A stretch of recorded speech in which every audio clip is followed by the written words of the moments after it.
यदा यदा हि धर्मस्य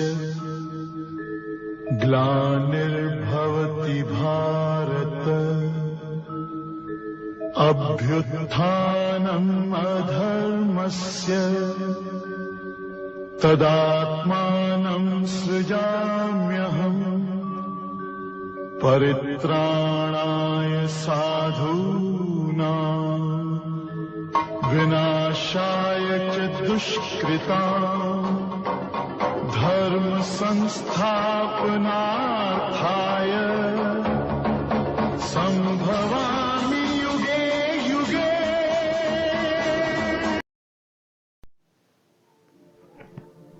शुक्लां वरदं विष्णुं शशिवर्णं चतुर्भुजं प्रसन्नवदनं ध्यायेत् सर्वविघ्नोपशान्तये। नागजानन पद्मार्कं गजाननमहर्निशम् अनेकदन्तं भक्तानाम् एकदन्तमुपास्महे। गुरुब्रह्मा गुरुर्विष्णु गुरुदेवो महेश्वरः गुरुसाक्षात् परब्रह्म तस्मै ಶ್ರೀ ಗುರವೇ ನಮಃ।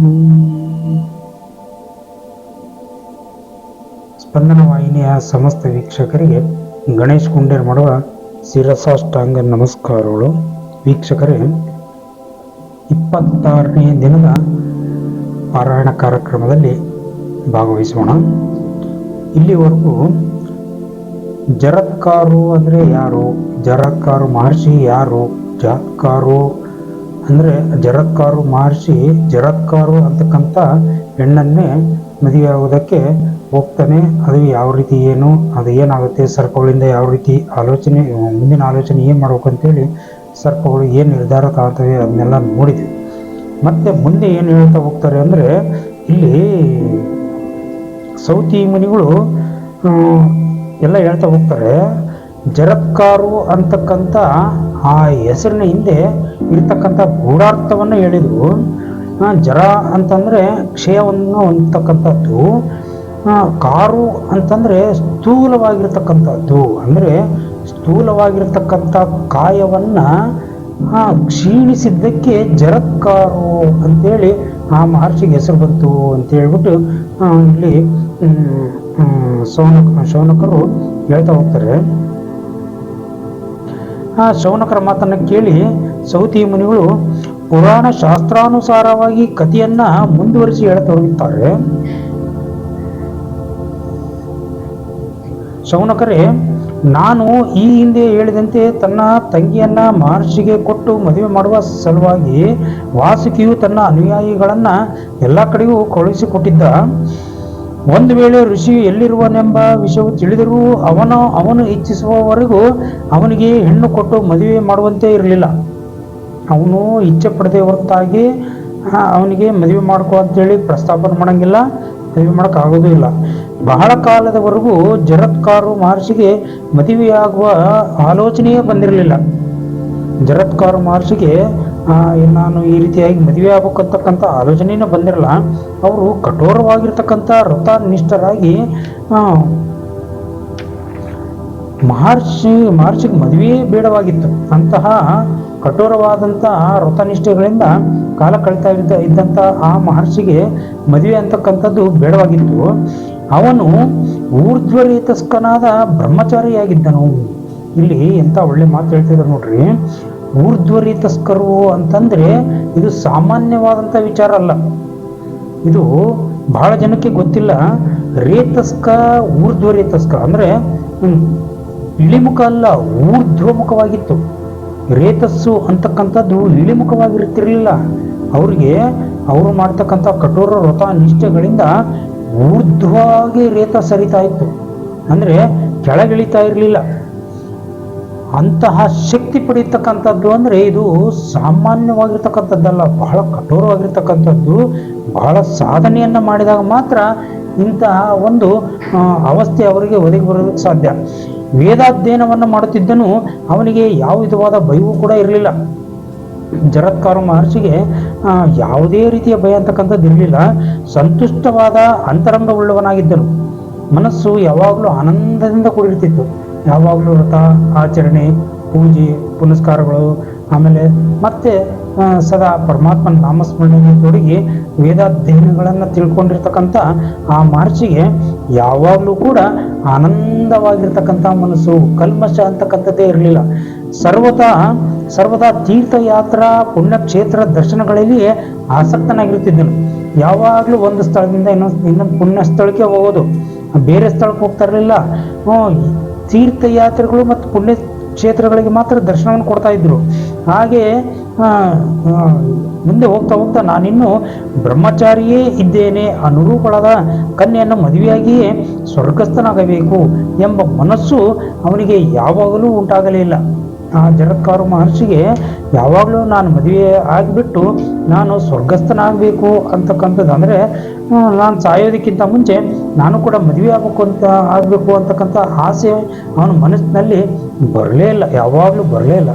ಶೌನಕರೇ, ಈ ಘಟನೆಗಳು ನಡೆದ ಬಹುಕಾಲದ ನಂತರ ಕೌರವ ವಂಶಜನಾದ ಪರೀಕ್ಷಿತನು ಎಂಬುವನು ಹಸ್ತಿನಾಪುರದಲ್ಲಿ ರಾಜ್ಯವಾಳುತ್ತಿದ್ದನು. ಮತ್ತೆ ಹಿಂದಿನ ಕಥೆಯನ್ನು ಹೇಳ್ತಾ ಹೋಗ್ತಿರಲಿ. ಬಹಳ ಇದೇ ರೀತಿಯಾಗಿ ಜರತ್ಕಾರು ಜೀವನದಲ್ಲಿ ನಡೀತಾ ಇರುತ್ತೆ.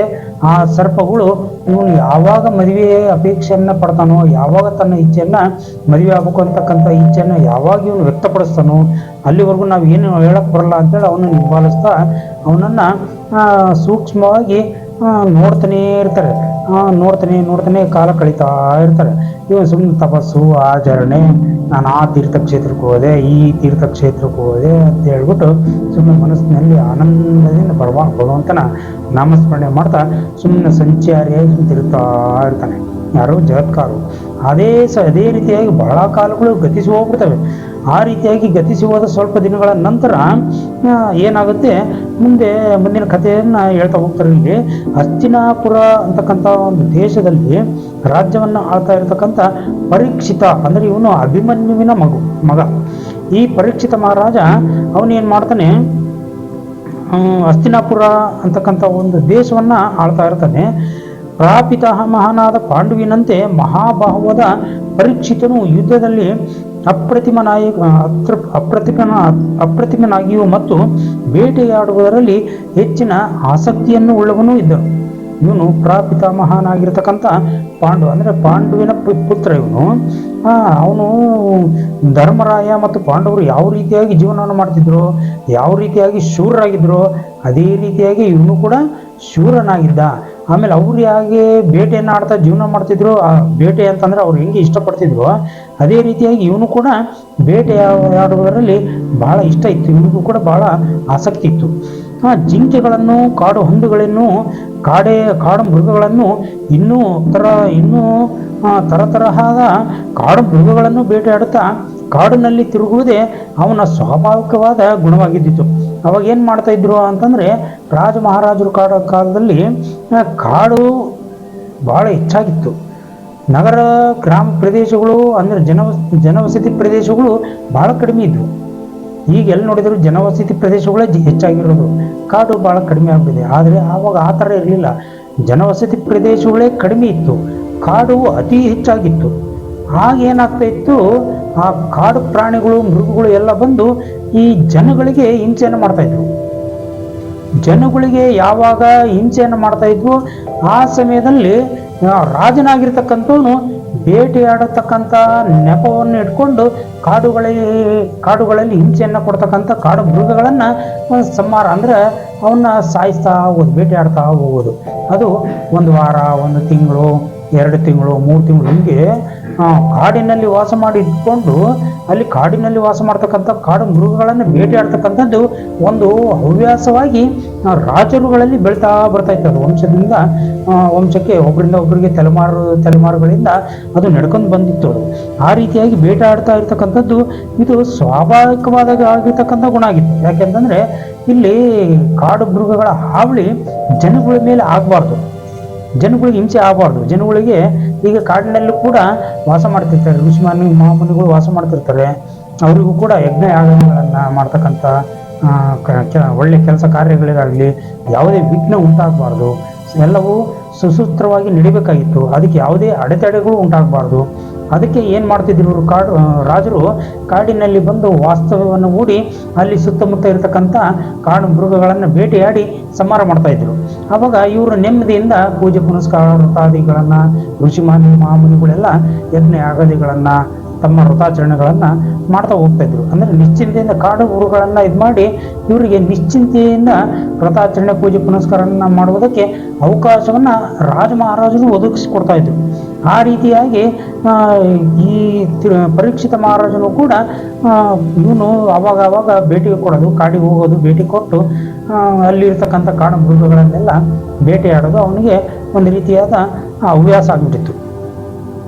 ಅವನು ಒಮ್ಮೆ ಒಂದು ಜಿಂಕೆಗೆ ಗುರಿ ಇಟ್ಟು ಹೊಡೆದನು ಪರೀಕ್ಷಿತ ಮಹಾರಾಜ. ಆದರೆ ಆ ಜಿಂಕೆಯು ಅಲ್ಲಿಯೇ ಸತ್ತು ಬೆಳೆದೆ ನೆಟ್ಟಿದ್ದ ಬಾಣದೊಂದಿಗೆ ಓಡಿ ಹೋಯಿತು. ಬೇಟೆಯಾಡಿದ ಮೃಗವು ತಪ್ಪಿಸಿಕೊಂಡು ಹೋಯಿತೆಂಬ ಧಾವಂತದಿಂದ ಧನಸ್ಸನ್ನು ಹೆಗಲಿಗೆ ಹಾಕಿಕೊಂಡು ಅದು ಓಡಿ ಹೋದ ಮಾರ್ಗವನ್ನೇ ಹಿಡಿದು ರಾಜನು ಕೂಡ ಹೊರಟು ಹೋದನು. ಹಿಂಬಾಲಿಸ್ತಾ ಹೋಗ್ತಾನೆ ನಾನು ಇದುವರೆಗೂ ಬೇಟೆಯಾಡಿ ಇರ್ತಕ್ಕಂಥ ನಾನು ಬಿಟ್ಟ ಬಾಣದಿಂದ ಅಲ್ಲೇ ಸತ್ತು ಬೀಳ್ತಾ ಇದ್ದಂಥ ಆ ಮೃಗಗಳನ್ನು ನಾನು ನೋಡಿದ್ನೇ ಹೊರತಾಗಿ ಇದು ಯಾವುದಪ್ಪ ಜಿಂಕೆ, ಇದು ನಾನು ಬಿಟ್ಟಿರ್ತಕ್ಕಂಥ ಬಾಣದ ಆ ನೋವನ್ನು ಕೂಡ ಸಹಿಸ್ಕೊಂಡು ಇದು ಎಲ್ಲೋ ಕಾಡಿನಲ್ಲಿ ನನ್ನ ಕಣ್ಣಿಗೆ ಕಾಣಿದಂಗೆ ಎಲ್ಲೋ ಹೋಗ್ಬಿಟ್ಟಿತ್ತಲ್ಲ ಇದು ಅಂಥೇಳಿ ಅದು ಯಾವ ಜಾಗದಲ್ಲಿ ಹೋಯ್ತು ಅದೇ ಜಾಗನ ಹಿಂಬಾಲಿಸಿದ ಈ ಪರೀಕ್ಷಿತ ಮಹಾರಾಜನು ಕೂಡ ಹೋಗ್ತಾನೆ. ಅವನು ಹೋಗುತ್ತಿದ್ದುದನ್ನು ನೋಡಿದರೆ ಹಿಂದೊಮ್ಮೆ ದಕ್ಷ ಯಜ್ಞದಲ್ಲಿ ರುದ್ರದೇವನು ಯಜ್ಞ ಮೃಗವನ್ನ ಅಟ್ಟಿಕೊಂಡು ಹೋಗುತ್ತಿದ್ದುದರ ಸ್ಮರಣೆ ಉಂಟಾಗುತ್ತಿತ್ತು. ಹಿಂದೆ ರುದ್ರದೇವ ಅಂದ್ರೆ ವೀರಭದ್ರದೇವರು ಅಂದ್ರೆ ರುದ್ರದೇವರು ಅಂದ್ರೆ ಪರಮೇಶ್ವರ ಯಜ್ಞ ಮೃಗವನ್ನ ಹುಡುಕಿಕೊಂಡು ಹೋಗ್ತಾ ಇದ್ದಂತ ದೃಶ್ಯ ಇಲ್ಲಿ ಕಣ್ಣಿಗೆ ಬೀಳುತ್ತೆ. ಹೆಂಗೆ ಅಂತಂದ್ರೆ ಇದು ಅಂದಿನ ಇತಿಹಾಸದಲ್ಲಿ ಪರೀಕ್ಷಿತನ ಬಾಣದ ಆಘಾತಕ್ಕೆ ಸಿಕ್ಕಿ ತಪ್ಪಿಸಿಕೊಂಡು ಹೋದ ಪ್ರಾಣಿಯೇ ಇರಲಿಲ್ಲ. ಏನ್ ಹೇಳ್ತಿದ್ದಾರೆ, ಅಂತಹ ಶೂರ ಇವನು. ಎಂತಹ ವೀರರು ಕೂಡ ಇವನನ್ನ ಸೋಲಿಸುವುದಕ್ಕೆ ಆಗೋದಿಲ್ಲ. ಅಂತಹ ಶೂರ ತನ್ನ ಧನಸ್ಸಿನಿಂದ ಬಾಣವನ್ನ ಬಿಟ್ಟಾಗ ಆ ಮೃಗದ ಗತಿ ಏನಾಗಿರ್ಬೇಡ, ಅದು ಆ ರೀತಿಯಾಗಿ ಕೂಡಿತ್ತು.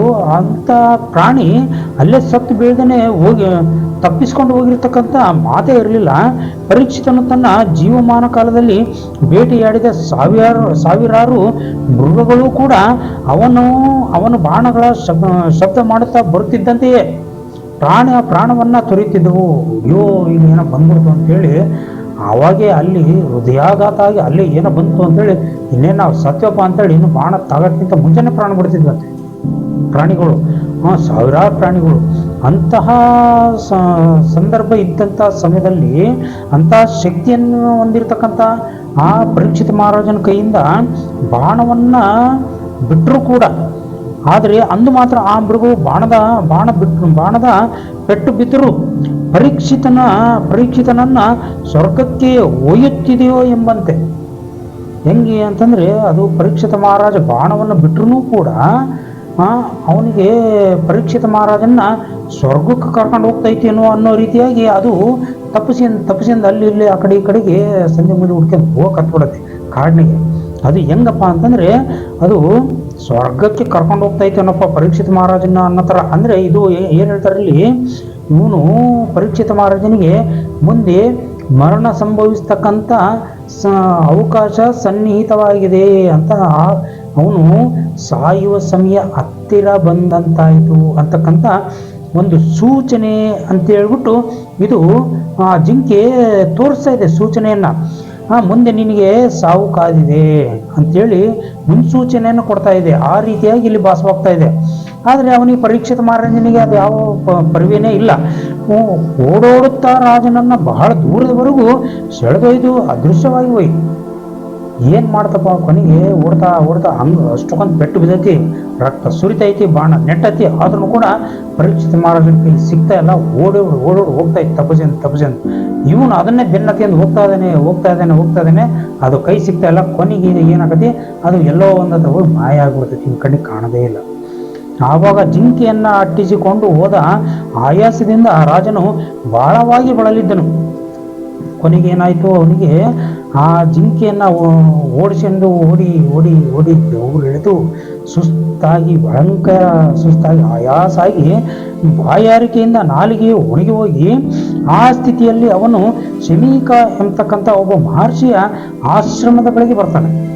ಅಲ್ಲಿ ಶಮೀಕ ಮಹರ್ಷಿಗಳದ ಕಥೆಯನ್ನು ಇಲ್ಲಿ ಹೇಳ್ತಾರೆ. ಭಾಳ ಚೆನ್ನಾಗಿದೆ ಶಮೀಕ ಮಹರ್ಷಿ ಮತ್ತು ಅವನ ಮಗನ ಕಥೆ ಇದು. ಶಮೀಕ ಮಹರ್ಷಿ ಆದರೂ ಕರುಗಳು ಹಸುಗಳ ಹಾಲು ಕುಡಿಯುತ್ತಿರುವಾಗ ಅವುಗಳ ಕಟಬಾಯಿಗಳಿಂದ ಹೊರಬರುತ್ತಿದ್ದ ಹಾಲಿನ ನೊರೆಯನ್ನು ಸೇವಿಸಿ ಜೀವಿಸುತ್ತಾ ತಪಶ್ಚರಣೆಯನ್ನು ಮಾಡುತ್ತಿದ್ದರು. ಎಂಥ ಕಠೋರವಾದ ವ್ರತಾಚರಣೆಯನ್ನು ಆವಾಗಿನ ಕಾಲದಲ್ಲಿ ಮಹಾಮುನಿಗಳು, ತಪಸ್ಸುಗಳು, ಇವರೆಲ್ಲ ಋಷಿ ಮಹಾಮುನಿಗಳೆಲ್ಲ ಹೆಂಗಪ್ಪ ಮಾಡ್ತಾಯಿದ್ರು ಅಂದರೆ, ಊಟದ ವ್ಯವಸ್ಥೆಯನ್ನು ಕೂಡ ಅದರಲ್ಲೂ ಕೂಡ ಕಟ್ಟುಪಾಡನ್ನು ಮಾಡ್ತಾಯಿದ್ರು. ಇವರು ಊಟ ಮಾಡ್ತಾ ಇರಲಿಲ್ಲ, ನೀರು ಕುಡಿತಾ ಇರಲಿಲ್ಲ. ಇವ್ರು ಮಾಡ್ತಾ ಇದ್ದಿದ್ದೇನು, ಹಸುವಿನ ಕೆಚ್ಚಲಿಗೆ ಬಾಯಿ ಹಾಕಿ ಹಾಲು ಕುಡಿತಾ ಇರುತ್ತೆ ಒಂದು ಕರು. ಆ ಕರು ಹಾಲು ಕುಡಿತಾ ಇರಬೇಕಾದ್ರೆ ಅದ್ರ ಬಾಯಿಯಿಂದ ಒಂಚೂರು ಸಣ್ಣದಾಗಿ ನೊರೆ ಥರ ಅನುಕ್ತಾ ಇರುತ್ತೆ. ಇವ್ರು ಏನು ಮಾಡ್ತಾರೆ, ಹೋಗಿ ಹಿಂಗೆ ಬಗ್ಗಿ ಕೂತ್ಕೊಂಡು ಹೋಗಿ ನೋಡಿ ಆ ನೊರೆನ ತಗೊಂಡೋಗಿ ತಿನ್ನೋದು. ಆ ರೀತಿಯಾಗಿ ತಿಂದು ಅಷ್ಟರಲ್ಲೇ ತೃಪ್ತಿಪಟ್ಟು ಅಷ್ಟರಲ್ಲೇ ದೇಹವನ್ನು ಬದುಕಿಸಿಕೊಂಡು ಕಠೋರವಾದ ನಿಷ್ಠೆಯಿಂದ ತಪಸ್ಸನ್ನು ಮಾಡ್ತಾ ಹೋಗೋದು, ವ್ರತಾಚರಣೆಯನ್ನು ಮಾಡ್ತಾ ಹೋಗೋದು, ಪೂಜೆ ಪುನಸ್ಕಾರಗಳನ್ನು ಮಾಡ್ತಾ ಹೋಗೋದು. ಆ ರೀತಿಯಾಗಿ ಜೀವಿಸಿರ್ತಕ್ಕಂಥವ್ರು ಯಾರು, ಶಮೀಕ ಮಹರ್ಷಿಗಳು.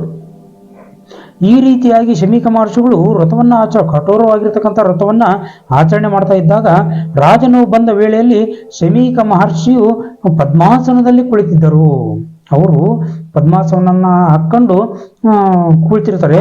ಜಿಂಕೆಯು ತಪ್ಪಿಸಿಕೊಂಡು ಹೋಯಿತು ಎಂಬ ಉದ್ವೇಗದಿಂದ ಸೈರಣೆಯನ್ನು ಕಳೆದುಕೊಂಡಿದ್ದಂಥ ರಾಜನು ಧನಸ್ಸನ್ನು ಮೇಲೆತ್ತಿಕೊಂಡು ಕಠಿಣ ತಪೋನಿಷ್ಠನಾದ ಶಮೀಕ ಮಹರ್ಷಿಯನ್ನ, ಎಲೆ ಮಹರ್ಷಿಗಳೇ, ನಾನು ಅಭಿಮನ್ಯುವಿನ ಪುತ್ರನಾದ ಪರೀಕ್ಷಿತ ಎಂಬ ಮಹಾರಾಜನಿದ್ದೇನೆ.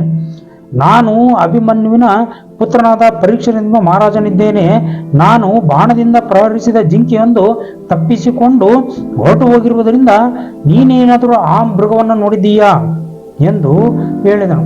ಏಕವಚನದಾಗಿ ಮಾತಾಡ್ತದೆ ಮಹರ್ಷಿಗಳಿಗೆ, ಶಮೀಕ ಮಹರ್ಷಿಗಳಿಗೆ, ಎಲೆ ಮಹರ್ಷಿಯೇ, ನೀನೇನಾದರೂ ನೋಡಿದೆಯಾ? ನಾನು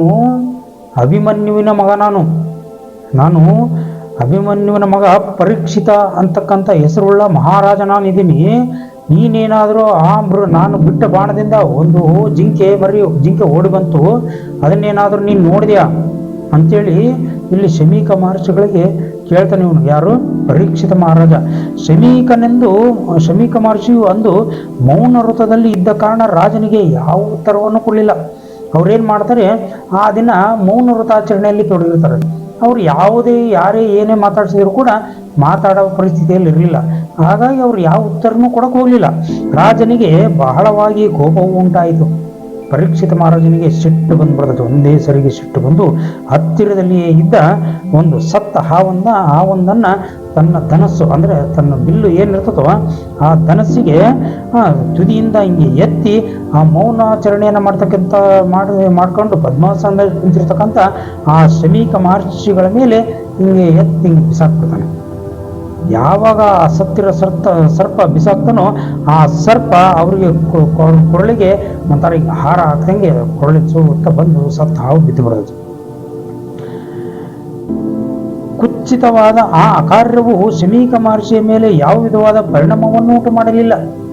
ಅವರು ಮೊದಲೇ ಎಲ್ಲವನ್ನೂ ತೊರೆದು ಮೌನಾಚರಣೆಯಲ್ಲಿ ತೊಡಗಿರ್ತಕ್ಕಂಥವರು, ಅವರು ತಪಸ್ಸನ್ನು ಆಚರಣೆ ಮಾಡ್ತಾ ತಮ್ಮಲ್ಲಿರ್ತಕ್ಕಂಥ ಅಹಂಕಾರ, ಸಿಟ್ಟು ಎಲ್ಲವನ್ನೂ ತ್ಯಾಗ ಮಾಡಿರ್ತಕ್ಕಂಥವ್ರು, ಸ್ವಾಭಿಮಾನದಿಂದ ಹಿಡಿದು ಎಲ್ಲವನ್ನೂ ತ್ಯಾಗ ಮಾಡಿರ್ತಕ್ಕಂಥವ್ರು. ಅವ್ರು ಯಾವ ರೀತಿ ಸಿಟ್ಟು ಬರೋದಕ್ಕೆ ಸಾಧ್ಯ? ಅವ್ರೇನು ಮಾಡ್ತಾರೆ? ಆದರೂ ಸಮಾಧಾನದಿಂದ ಮೌನವಾಗಿಯೇ ಕುಳಿತಿದ್ರು. ಅವ್ರು ಮೊದಲೇ ಮೌನಾಚರಣೆ ಬೇರೆ ಆಚರಣೆ ಮಾಡ್ತಾ ಇದ್ರು. ಪ್ರತಿಯಾಗಿ ಉತ್ತರ ಕೊಡೋದಕ್ಕೆ ಮಾತಾಡೋಕ್ಕೆ ಆಗಂಗಿಲ್ಲ.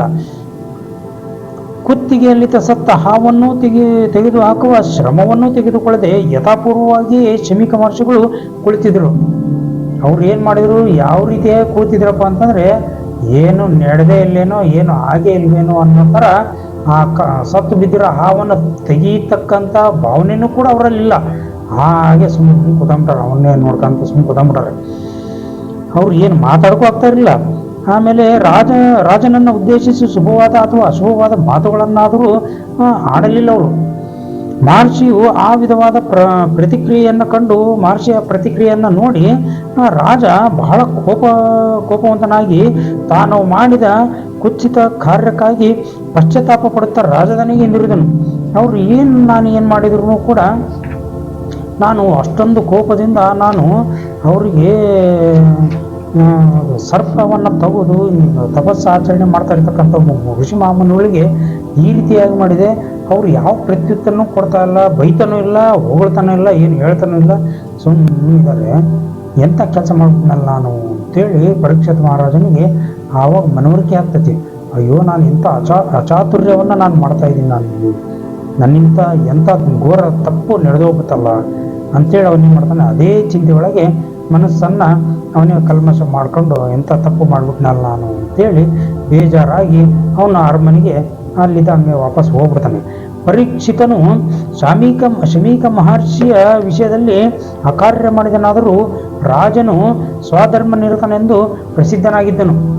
ಅಂದರೆ ಪರೀಕ್ಷಿತ ಮಹಾರಾಜ ಅಲ್ಲಿ ಏನೇ ತಪ್ಪು ಮಾಡಿದರೂ ಕೂಡ ಶಮೀಕ ಮಹರ್ಷಿಗಳ ಅವ್ರ ವಿಚಾರವಾಗಿ ಏನೇ ತಪ್ಪು ಮಾಡಿದರೂ ಕೂಡ ಅವನು ಭಾಳ ಧರ್ಮನಿಷ್ಠನಾಗಿದ್ದ. ಯಾರು? ಪರೀಕ್ಷಿತ ಮಹಾರಾಜ ಭಾಳ ಧರ್ಮನಿಷ್ಠನೂ ಆಗಿದ್ದ. ಅದೇ ರೀತಿಯಾಗಿ ಎಲ್ಲ ಪ್ರಜೆಗಳನ್ನು ಸಂರಕ್ಷಣೆ ಮಾಡ್ತಾ ಒಳ್ಳೆಯ ರೀತಿಯಿಂದ ರಾಜ್ಯಭಾರವನ್ನು ಮಾಡ್ಕೊಂಡು ಹೋಗಿದ್ದ. ಎಲ್ಲ ಜನಗಳ ಪ್ರಜೆಗಳನ್ನು ಚೆನ್ನಾಗಿ ನೋಡ್ಕೊತಿದ್ದ. ಆಮೇಲೆ ಧರ್ಮನಿಷ್ಠನೂ ಆಗಿದ್ದ. ಆಮೇಲೆ ಪೂಜೆ ಪುನಸ್ಕಾರಗಳಲ್ಲೂ ಕೂಡ ತೊಡಗ್ತಿದ್ದ. ಧರ್ಮದಿಂದ ಜೀವನ ಮಾಡ್ತಿದ್ದ.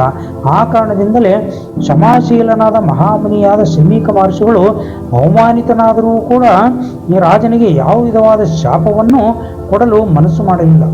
ಶಮೀಕ ಮಹರ್ಷಿಗಳಿಗೆ ಅವನ ಹಿನ್ನೆಲೆ ಏನಂತ ಗೊತ್ತಿತ್ತು.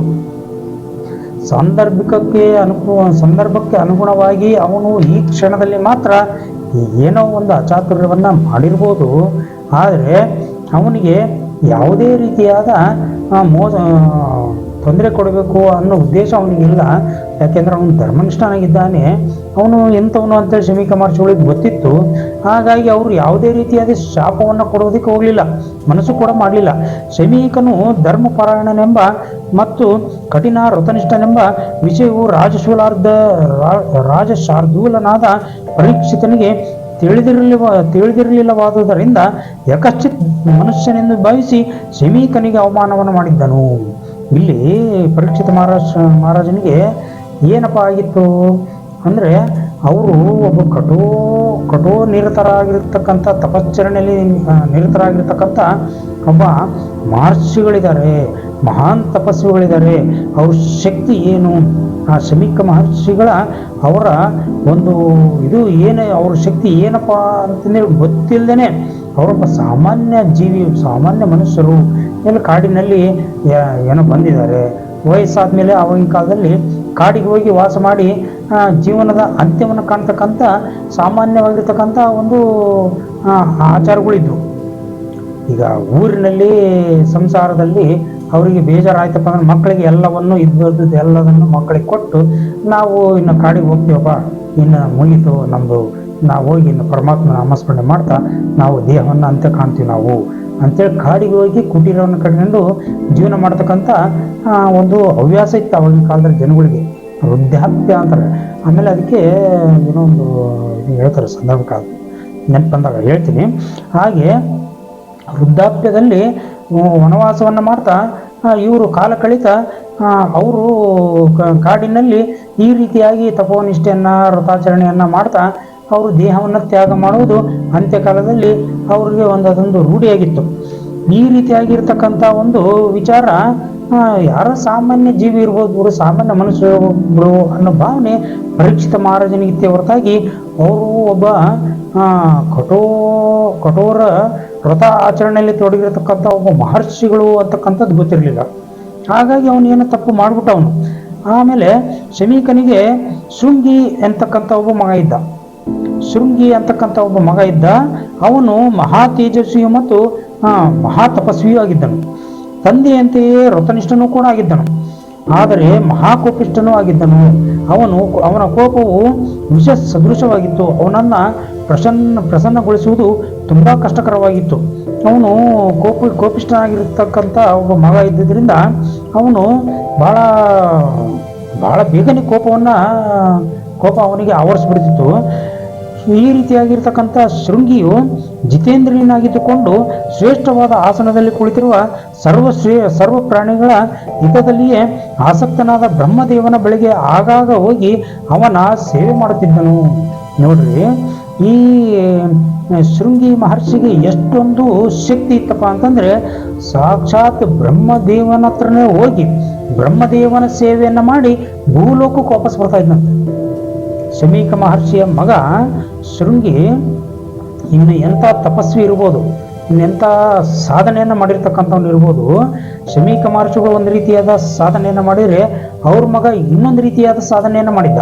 ಹೆಂಗೆ ಅಂತಂದರೆ, ಸಾಕ್ಷಾತ್ ಸೃಷ್ಟಿಕರ್ತನಾಗಿರ್ತಕ್ಕಂಥ ಬ್ರಹ್ಮನ ಸೇವೆಯನ್ನೇ ಶರೀರ ಸಮೇತವಾಗಿ ಹೋಗಿ ಬ್ರಹ್ಮಲೋಕಕ್ಕೆ ಹೋಗಿ ಬ್ರಹ್ಮನ ಸೇವೆಯನ್ನು ಮಾಡಿ ಮತ್ತೆ ಸೀದಾ ಭೂಲೋಕಕ್ಕೆ ಶರೀರ ಸಮೇತನಾಗಿ ಭೂಲೋಕಕ್ಕೆ ಆಗಮಿಸ್ತಕ್ಕಂಥ ಶಕ್ತಿ ಯಾರಿಗೆ?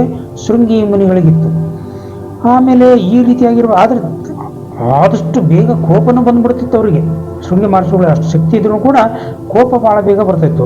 ಅಂದು ಶೃಂಗಿಯು ಬ್ರಹ್ಮನಿಂದ ಅನುಮತಿಯನ್ನು ಪಡೆದು ಆಶ್ರಮಕ್ಕೆ ಹಿಂದಿರುಗುತ್ತಿರುವಾಗ ಅವನ ಗೆಳೆಯನಾದ ಕೃಷನು ಶೃಂಗಿಯ ತಂದೆಯಲ್ಲಿರುವ ಸ್ಥಿತಿಯನ್ನು ವರ್ಣಿಸಿ ಹಾಸ್ಯ ಮಾಡಿ ನಕ್ಕನು. ಅವರು ಶೃಂಗಿ ಮಹರ್ಷಿಗಳು ಏನು ಮಾಡ್ತಾರೆ, ಎಲ್ಲ ಮುಗಿಸ್ತಾರೆ. ಸೇವಾದಿಗಳನ್ನೆಲ್ಲ ಮುಗಿಸಿ ಬ್ರಹ್ಮ ಮಹರ್ಷಿಗಳ ಒಂದು ಸಾಕ್ಷಾತ್ ಬ್ರಹ್ಮದೇವನ ಒಂದು ಅನುಮತಿಯನ್ನು ಪಡೆದು ಆಶ್ರಮಕ್ಕೆ ಹಿಂದಿರುಗುವಾಗ ಅವಾಗ ದಾರಿ ಮಧ್ಯದಲ್ಲಿ ಅವನ ಸ್ನೇಹಿತ ಸಿಗ್ತಾನೆ, ಕೃಷ ಅಂತೇಳಿ ಅವನ ಹೆಸರು. ಆ ಕೃಷ ಅಂತಕ್ಕಂಥ ಒಬ್ಬ ಸ್ನೇಹಿತ ಅವನೇನು ಮಾಡ್ತಾನೆ, ನಿನ್ನ ತಂದೆಯ ಒಂದು ಸ್ಥಿತಿ ಯಾವ ರೀತಿ ಆಗಿದೆ ಅಂತೇಳಿ ಅವಹೇಳನಕಾರಿಯಾದಂಥ ಮಾತುಗಳನ್ನು ಆಡಿ ಅವನಿಗೆ ಹೀಯಾಳಿಸ್ತಾ ಹೋಗ್ತಾನೆ. ನಿಮ್ಮ ತಂದೆ ಅಂಥವನ್ನದನ್ನು ನೋಡಿದ್ಯಾ, ಹೆಂಗಿದ್ದಾನೆ, ನಿಮ್ಮ ತಂದೆ ಪರಿಸ್ಥಿತಿ ಎಂಥದ್ದು ಬಂದಿದೆ ನೋಡಿದ್ಯಾ, ನಿನ್ನಲ್ಲಿರ್ತಕ್ಕಂಥ ಅಹಂಕಾರ ಬಿಡು, ನನ್ನನ್ನು ಬಿಡು, ನೀನೇ ದೊಡ್ಡನಂತ ತಿಳ್ಕೊಂಬಿಟ್ಟಿದ್ಯಾ, ನೀನೇನು ಸೀದಾ ಬ್ರಹ್ಮನ ಸೇವೆ ಮಾಡಿದ ನೀನೇ ದೊಡ್ಡನಾಗ್ಬಿಟ್ಯಾ, ಹಂಗೆ ಹಿಂಗೆ ತಿಳ್ಕೊ ಹಾಗೆ ಅಂತೇಳಿ ಮನಸ್ಸಿಗೆ ಕಠೋರವಾಗಿರ್ತಕ್ಕಂಥ ಮಾತನಾಡ್ತಾನೆ. ಅವಹೇಳನಕಾರಿಯಾದಂಥ ಮಾತನಾಡ್ತಾನೆ. ಆ ರೀತಿಯಾಗಿ ಮಾತಾಡ್ತಾ ಅವನಿಗೆ ಹಾಸ್ಯನೂ ಕೂಡ ಮಾಡ್ತಾನೆ, ಹಾಸ್ಯ ಕೂಡ ಮಾಡ್ತಾ ನಗ್ತಾನೆ. ಮಹಾಕೋಪಿಷ್ಠನಾದ ವಿಷದಂತೆ ಕ್ರೂರನಾದ ಶೃಂಗಿಯು ಗೆಳೆಯನ ಮಾತನ್ನು ಕೇಳಿದೊಡನೆ ಕೋಪದಿಂದ ಉಳಿದು ಬಿದ್ದನು. ಕೃಷನು ಅಷ್ಟಕ್ಕೆ ಸುಮ್ಮನಿರಲಿಲ್ಲ, ಪುನಃ ರೇಗಿಸ್ತಾ ಇದ್ದ. ಅವನೇನು ಮಾಡ್ತಾನೆ, ಇಷ್ಟಕ್ಕೆ ಸುಮ್ಮನೆ ಆಗಲಿಲ್ಲ ಅವನು. ಕೃಷ ನೀನು ಹಂಗೆ ಹಿಂಗೆ ಅಂತೇಳಿ ಮತ್ತೆ ಬೇರೆ ರೀತಿಯಾಗಿ ಅವನನ್ನು ಇನ್ನೂ ಸ್ವಲ್ಪ ರೇಗಿಸ್ತಾ ಹೋಗ್ತಾನೆ. ಅಂದು ಶೃಂಗಿಯು ಬ್ರಹ್ಮನಿಂದ ಏನಂತ, ಎಲೆ ಶೃಂಗಿಯೇ, ನೀನು ಮಹಾ ತೇಜಸ್ವಿಯು ಮತ್ತು ಮಹಾ ತಪಸ್ವಿಯು, ಆದರೆ ನಿನ್ನ ತಂದೆಯ ಅವಸ್ಥೆಯನ್ನಾದರೂ ನೋಡು ಹೆಂಗೈತಿ ಅಂತೇಳಿ. ನೀನು ಏನೋ ಮಹಾ ತಪಸ್ವಿ, ನೀನೇನೋ ಮಹಾ ತೇಜಸ್ಸನ್ನು ಕೂಡ ಹೊಂದಿದೀಯ. ಶವವನ್ನು ಕುತ್ತಿಗೆಯಲ್ಲಿ ತೂಗು ಹಾಕಿಕೊಂಡಿದ್ದಾನೆ ನಿನ್ನ ತಂದೆ. ಎಂಥ ತಂದೆ ಇದನ್ನು ನೋಡು. ಇನ್ನಾದರೂ ನಿನ್ನ ದುರಹಂಕಾರವನ್ನು ಬಿಟ್ಟುಬಿಡು. ಇನ್ನು ಮೇಲಾದರೂ ನಮ್ಮಂತಹ ಋಷಿಕುಮಾರರ ವಿಷಯದಲ್ಲಿ ತಾತ್ಸಾರವಾದ ಮಾತುಗಳನ್ನಾಡುವುದನ್ನು ನಿಲ್ಲಿಸು. ಅಂದರೆ ನಮ್ಮಂಥವ್ರ ವಿಚಾರದಲ್ಲಿ ನೀನು ಇಂಥವು ಏನು ಮಾತಾಡೋಕೆ ಹೋಗಬೇಡ. ಸ್ವಲ್ಪ ಆಲೋಚನೆ ಮಾಡಿ ಮಾತನಾಡು. ನಾವು ಸಿದ್ಧರು, ಬ್ರಹ್ಮವಿದ್ದರು, ತಪಸ್ವಿಗಳು ಆಗಿದ್ದೇವೆ. ನಾವು ಏನು ಸಾಮಾನ್ಯರಲ್ಲ, ನಾವು ಸಿದ್ಧರಿದ್ದೀವಿ, ನಾವು ಬ್ರಹ್ಮರ್ಷಿಗಳಿದ್ದೀವಿ, ಬ್ರಹ್ಮವಿದರು ಕೂಡ ಅದೀವಿ. ಅಂದರೆ ನಾವು ಕೂಡ ಬ್ರಹ್ಮವನ್ನು ತಿಳ್ಕೊಂಡಿದ್ದೀವಿ. ಅಂದರೆ ನಾವು ಕೂಡ ವೇದ ಶಾಸ್ತ್ರ ಪಾರಾಯಣವನ್ನು ಮಾಡಿ ನಾವು ಕೂಡ ಪಂಡಿತರಿದ್ದೀವಿ. ನಮ್ಮನ್ನು ಕೂಡ ಒಂದು ರೀತಿಯಿಂದ ನೀನು ಗೌರವದಿಂದನೇ ನೋಡ್ಬೇಕು. ನೀನು ಶೃಂಗಿಯೇ, ನಿನ್ನ ಆ ಪೌರುಷ ಎಲ್ಲಿ ಹೋಯಿತು? ನಿನ್ನ ತಂದೆ ಹೆಗಲಿನ ಮೇಲೆ ಸತ್ತುವದ ಹಾವನ್ನು ನೋಡಿದ ನಂತರವೂ ನಿನ್ನಲ್ಲಿ ಆ ದುರಭಿಮಾನವು ಇನ್ನೂ ಉಳಿಯಲು ಸಾಧ್ಯವಿದೆಯೇ? ಈಗಾದರೂ ನಿನ್ನಲ್ಲಿ ಅಂತಹ ದುರಭಿಮಾನ ಅಂತಕ್ಕಂಥದ್ದು ಇರೋಕ್ಕೆ ಸಾಧ್ಯನಾ? ಯಾರು ಯಾವಾಗಲೂ ಯಾವ ಕಾರಣದಿಂದಲೂ ದುರಹಂಕಾರಿಗಳಾಗಬಾರದು.